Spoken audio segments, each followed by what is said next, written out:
Welcome to Luca and Miguel. Enjoy the video. In this video, I will explain how to fix a Ford Expedition sunroof. First, let's cover some basic troubleshooting.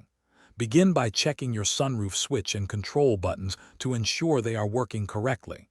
Next, locate and inspect the sunroof fuse in your vehicle's fuse box.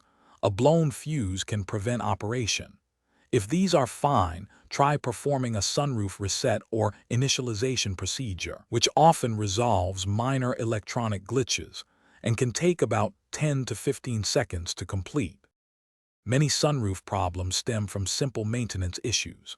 Start by thoroughly cleaning the sunroof tracks to remove any accumulated dirt, leaves, or old, hardened grease. Use isopropyl alcohol and a shop rag for best results. Then, apply a new layer of silicone paste or a specialized sunroof grease to ensure smooth operation.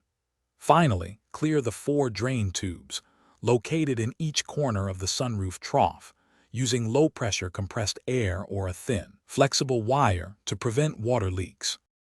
If cleaning and lubrication don't resolve the issue, you might have a mechanical problem. Determine if the sunroof motor is faulty or if plastic track components are broken.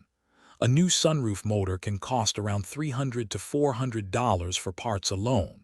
Many times, small plastic guides within the track break, causing the sunroof to bind or get stuck. Repair kits are available that include these replacement parts, often saving you significant money compared to replacing the entire assembly. After completing any repairs, thoroughly test your sunroof's operation, including its one-touch open, close, and vent functions. To prevent future problems, make it a habit to regularly clean and lubricate the sunroof seals and tracks, ideally once or twice a year. Also, periodically check and clear the 4 drain tubes to ensure water can exit properly, preventing potential leaks and costly interior damage to your vehicle. Thanks for watching and please subscribe. It's the best investment you'll ever make.